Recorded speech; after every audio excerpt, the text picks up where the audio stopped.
Got all this red cedar we got cut up, so just see if we get anything out of it here.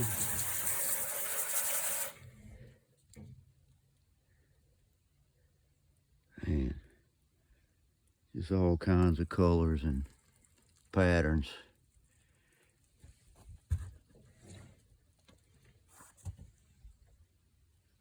Maybe there's kind of a face.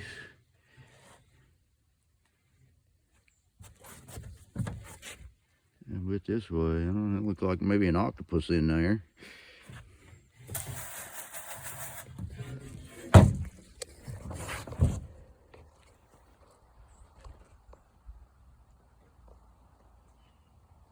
A wild looking face.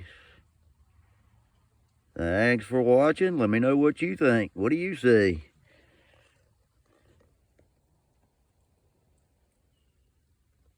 Yeah, it's some pretty picture though.